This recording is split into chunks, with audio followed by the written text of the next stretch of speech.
We got a wee bit of rain today, but pretty much typical fall weather. I pulled out all the big guns today. I've got everything on because it's cold too, but the sun's shining, maybe at 76,000 feet depending on high cumulus clouds. But again, when you're hiking in the fall in Michigan, you just deal with whatever you get.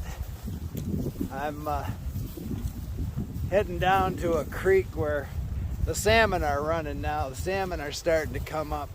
So before I take you out and show you how to cross a creek without getting your feet dry, I'm going to take you out and show you some salmon. It's a beautiful thing. This time of the year, they're all coming out of the Great Lakes and migrating up, spawn, they're falling apart, and then they die in a beautiful place. Not a bad way to go, all planned out. We should do that. I've already told my family when I wake up some morning, I don't know who I am, just put my backpack on and drop me off in the middle of nowhere. I'll be just fine. Like maybe at the end of the North Fork Road in Glacier up by Kentla Lake.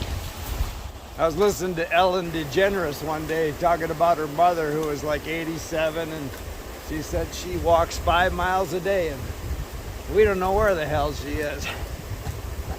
And I just read about a guy with dementia that walked out the door and they were trying to find him. I want to be that guy.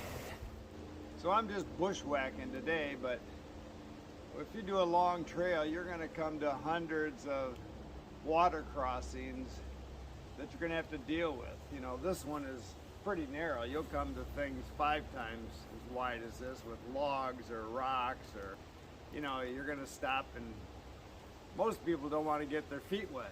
Even though, like today, it's raining, my feet are already wet.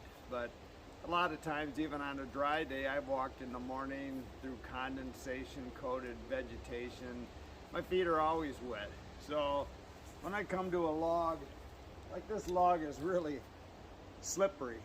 Now usually I'd have 2 poles, but my camera's holding the other one. It's I made a monopole camera holder out of it. But even if I had 2 poles, 90% of the time I would not use that slippery log, or a combination of whatever was offered at every water crossing, because I mean, this doesn't drop too far, but if I fell off that log and, you know, the chances of me breaking something, gear or body parts, are not worth the gamble to me. You know, if this was flowing through here like a freight train and colder than, you know, cold enough to freeze over practically, like on the Great Divide Trail, I had some water crossings that, man, you know, I crossed them the way I'm going to show you I've crossed them, but my feet were just numb on the other side, and only, you know, maybe this wide,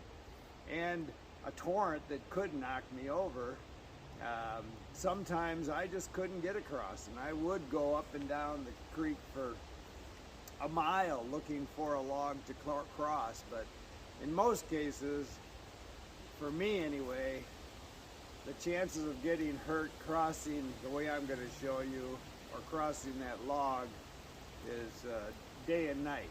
And I 90% of the time I would not cross that log. I would just do this.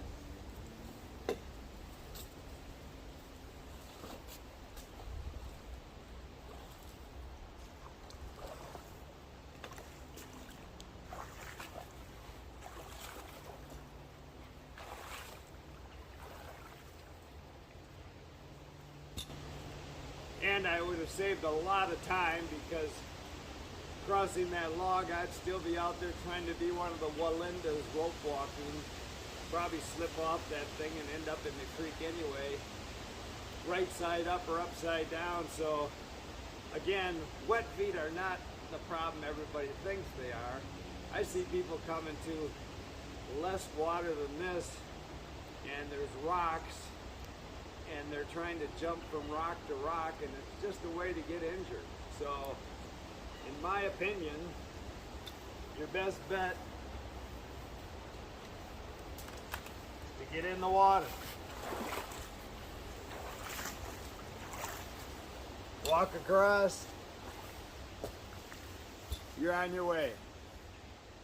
Keep smiling.